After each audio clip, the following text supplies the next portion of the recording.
Casey's Angels, written by Chris Holmes, narrated by Aaron Miller. I smelled the angels again.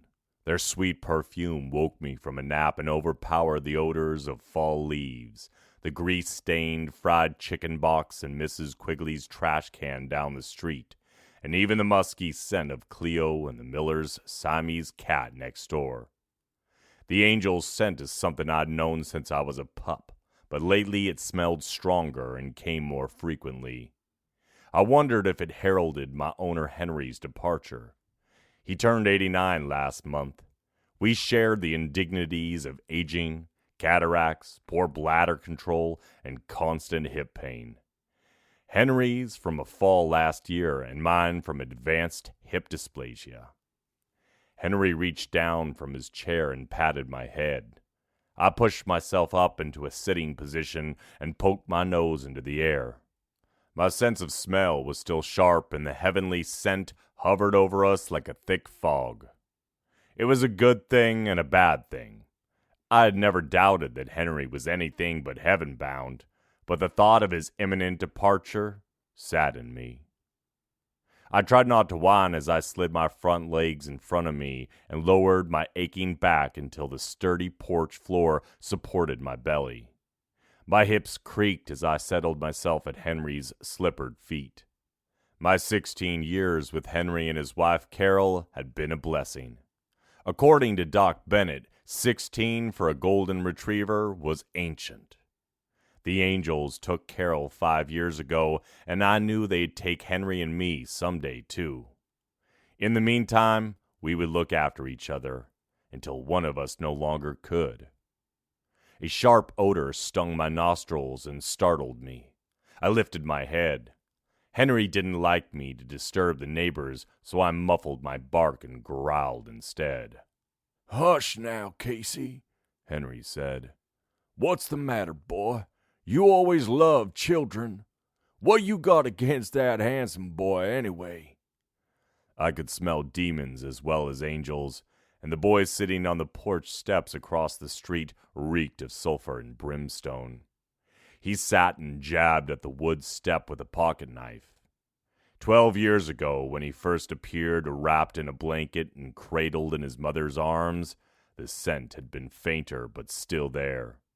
The fluffy blue swaddling couldn't mask the insidious odor. As he grew older, his scent grew more repulsive. My hip made a popping sound as I struggled to sit up. Old Henry's hand cupped the back of my neck. "What? Now you want to go and play with Josh? You're too old to play, Casey. Lay down now." I always listened to Henry, but instead of lying down, I leaned against his leg and kept watch. The youngster looked like an angel, but smelled like a monster. If Josh posed a threat, it would be faster to charge at him from a sitting position. As much as the boy worried me, my own limitations of protecting Henry worried me even more. My ears twitched with each thunk of his shiny blades stabbing into the wooden boards. Every now and then he sneaked a glance at us with his pale blue eyes, cold as river ice, peering between silky yellow bangs. He stuck the blade hard into the wood and left it there, quivering. Then he pulled matches from his jeans pocket and struck the heads against the box. Tiny puffs of sulfur smell mingled with the boy's fiery scent. He crouched over a small pile of dried leaves in his front yard and set them afire. Henry yelled, "Hey there, boy! Don't be setting no fires! It's dry as dust this time of year!" Josh stood, flipped his middle finger at Henry, and then stomped out the flames with his thick-soled brown boots. He meandered across his yard and disappeared into the bordering woods. I squinted to discern his shadowy shape as he moved deeper into the maze of tree trunks, spidery bare branches, and tall brush. As a younger dog, I had followed 6-year-old Josh into those same woods. Back then, the boy's ominous odor contained the stink of lighter fluid. I found Josh struggling to hang on to the miller's Siamese kitten as he wrapped a length of cord around her neck. He jumped when I barked and looked scared when I charged at him with my teeth bared. The kitten raked its needle-sharp claws across the boy's hand and wriggled free from his grasp. She darted into the brush. The rope fell from her neck and tangled in the bushes. Ever since that day when Henry and I passed their house on our daily walks, both he and the Millers marveled at Cleo scampering fearlessly to greet me on the sidewalk and rub her sinewy body against my legs. Slipping from under Henry's hand, I eased myself down the porch steps and limped to the end of the front path. The dense film covering my eyes annoyed me. No matter how many times I rubbed my paws over my eyes, the white cloud wouldn't go away. I finally made out Cleo's sleek shape hunched on the sill inside the miller's front bay window. She was safe from the demon. Casey, come on. I turned toward Henry's call and let out a long sigh at the task of climbing back up the 3 steps. The old man positioned his aluminum walker and pushed himself upright. Dinner time, old boy. With a thump creak of the walker and a shuffle of footsteps, Henry led the way into our house. With eyes cast downward, I sat in the corner watching the spreading yellow puddle. Henry leaned on his walker and worked an old bath towel under one foot, sopping up my urine from the kitchen floor. Don't fret now, Casey.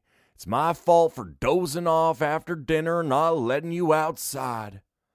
While that may be true, the indignity of not being able to hold my water anymore was beyond humiliating.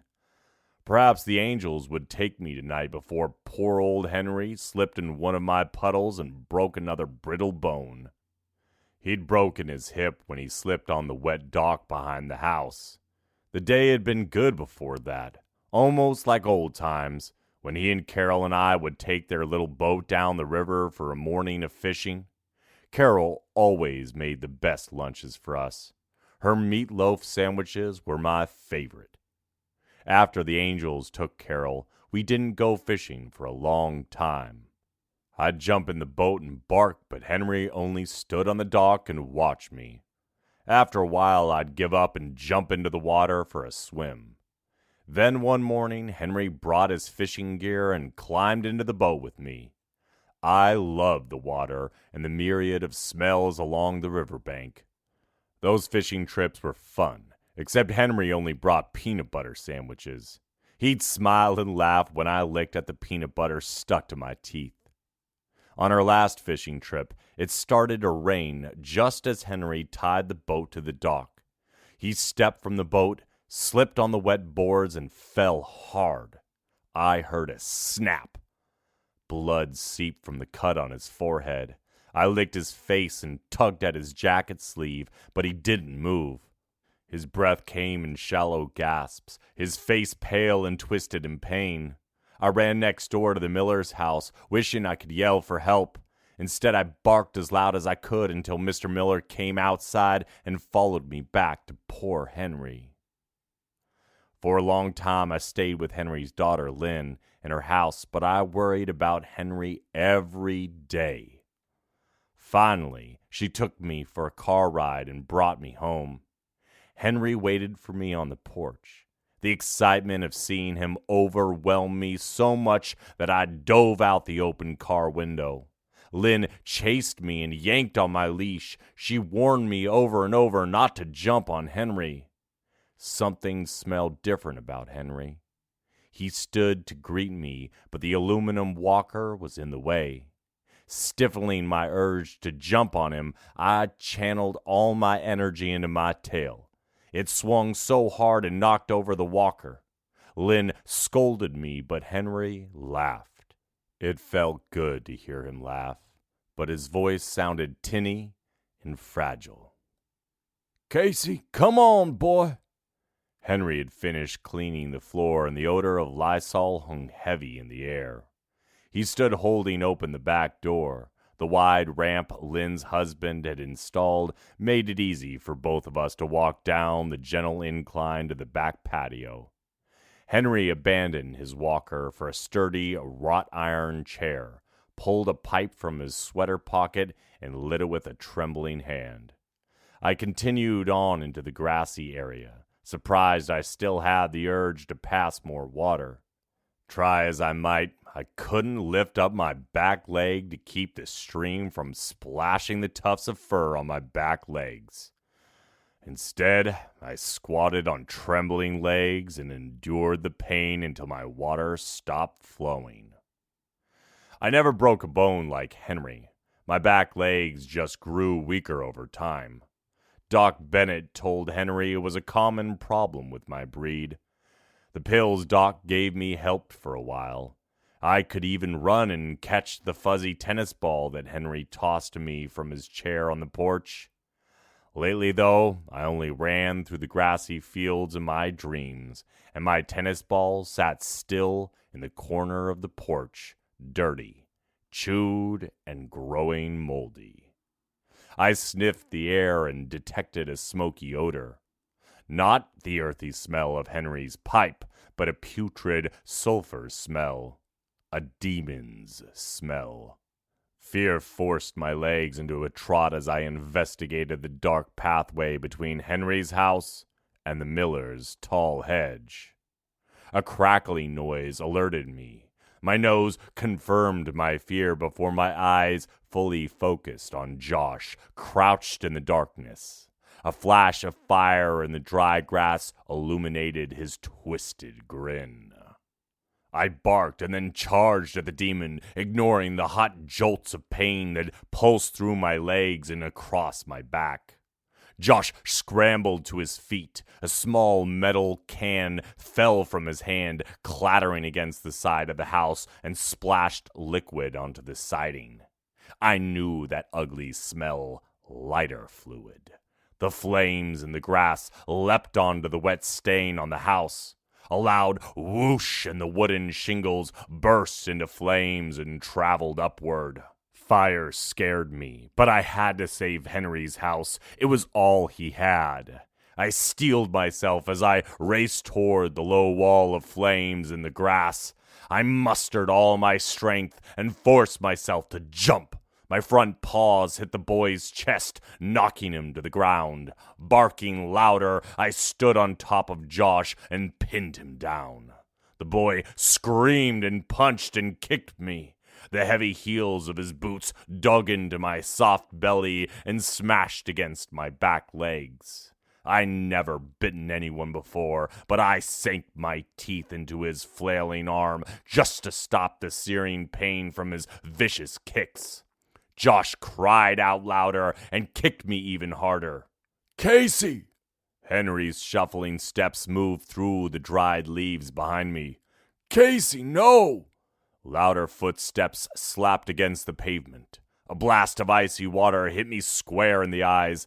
I released my hold on Josh's arm and backed away, growling. Henry, call your dog off! Mr. Miller soaked me down with more cold water and then aimed the hose on the flames that had crept all the way up the side of the house and licked at the old shingled roof. What the hell happened here? Henry asked. He fumbled to grasp my collar. The wet nylon slipped through his fingers as I collapsed onto the wet grass. Looks like Josh set a fire again. Casey must have bit him. Mr. Miller twisted the nozzle to off and pulled a cell phone from his pants pocket. I'll call the cops and get his parents. Looks like we'll need an ambulance and a vet, too. The stainless steel table beneath me felt hard and cold. The deep chill from it penetrated through my side and gripped my aching bones. I wanted to jump down, to go home and cuddle in my blanket next to Henry's bed and just be warm. But no matter how hard I tried, my rear legs wouldn't move. I raised my head to see why my legs wouldn't work and saw a large patch of my fur along my right side was gone. Black, singed hair that smelled like fire ringed my throbbing, bright red skin. Doc Bennett laid a comforting hand on my head, while Henry's gnarled fingers stroked the white hair around my muzzle. Doc, can't you patch him up? I'm sorry, Henry. His vitals are very weak. He's 16 after all. That's 87 in our years. The one leg's a clean break, but his hip's shattered. You're looking at multiple surgeries, then rehabilitation, and with Casey's dysplasia, the pain and stress he'd go through, not to mention the expense. I'm sorry, Henry. The most humane thing to do now is to put him down. But he saved my house. Henry's voice quivered, and his shaking fingers traced over my face and ears. Hell, he saved my life. I would have gone off to bed and probably died in that fire. The vet sighed. Let's hope they get that kid some help. Casey never liked that boy. I'm pressing charges. The cops said it might do Josh some good in the long run, before he kills. Henry gulped hard and cupped my head in his hands. Is he in pain, Doc? Hopefully not. I gave him a shot for the pain. A second shot will make him sleep until... The vet moved to the swinging door. Take as much time as you need to say goodbye. Henry sobbed in my ear. I lapped my tongue and tasted his tears, warm and salty as they dripped over my muzzle. There had been many times in my life I'd wished I could talk, but never so much as now. I wanted to tell Henry about the angels, how sweet they smelled, even in this cold, sterile room. Breathing in their intoxicating scent made me feel lighter with each breath, like I could float right off this hard table.